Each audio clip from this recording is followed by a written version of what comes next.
Turma, na atividade 4 fala o seguinte: para verificar e analisar o grau de eficiência de um teste que poderia ajudar no retrocesso de uma doença numa comunidade, uma equipe de biólogos aplicou em um grupo de 500 ratos para detectar a presença dessa doença.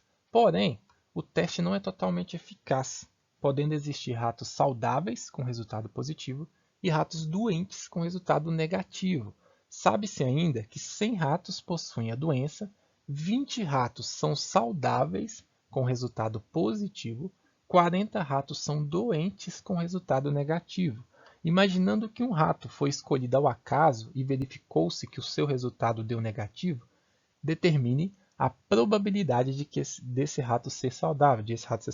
Turma, são problemas, assim como os outros, que envolvem a razão entre o número de casos favoráveis e o número de casos possíveis. No entanto, a maneira de você determinar o número de casos favoráveis e o número de casos possíveis vai ficando diferente.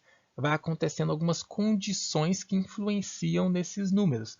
Porém, em todos esses problemas, a análise das informações é o passo principal, porque aqui as informações estão, soltas, e se você quiser pular exatamente na informação que você precisa, talvez você crie uma confusão. Então vamos ver as informações que o problema nos deu e todas aquelas que nós podemos obter através de uma interpretação. A primeira delas é de que tínhamos 500 ratos, beleza? Essa é tranquila.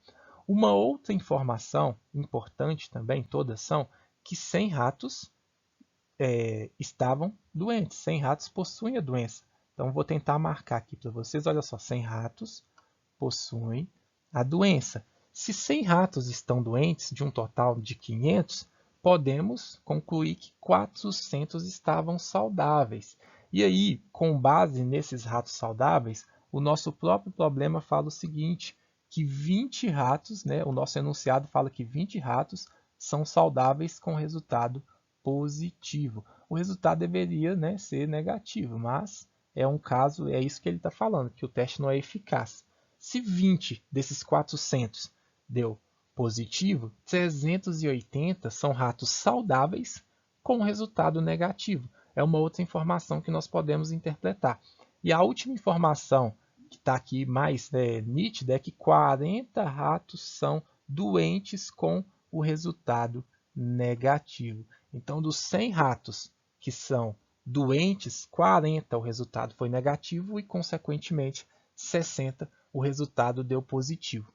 Com essas informações, turma, agora sim eu consigo voltar lá para aquela primeira meta inicial que nós temos de determinar o número de casos favoráveis e determinar o número de casos possíveis. Considerando que nós precisamos determinar o número de casos favoráveis e possíveis, é legal de você voltar no problema e compreender o que está sendo pedido. Um rato foi escolhido ao acaso e verificou-se que o seu resultado deu negativo. Determine a probabilidade de esse rato ser saudável.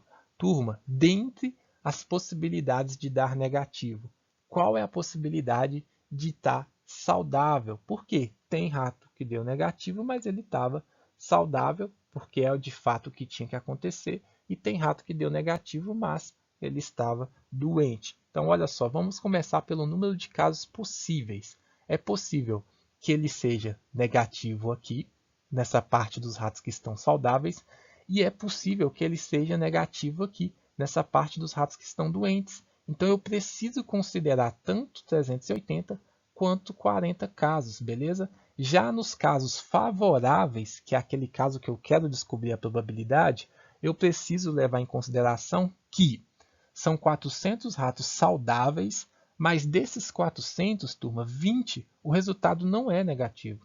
O resultado é positivo. Então, esses 20 não são casos favoráveis. Porque se der um rato que está saudável, mas o resultado dele é, digamos assim, positivo, não faz sentido a gente considerar. Por isso, são 380 casos favoráveis, que são esses 380 ratos que deram resultado negativo e estão saudáveis de fato, beleza?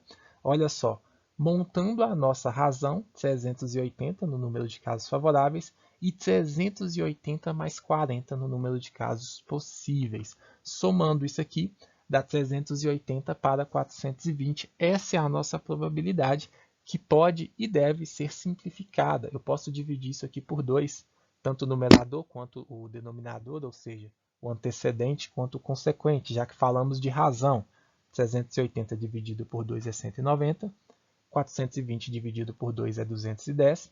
Simplificando mais uma vez por 10, eu tenho 19 para 21. Essa é a probabilidade de o rato ser saudável.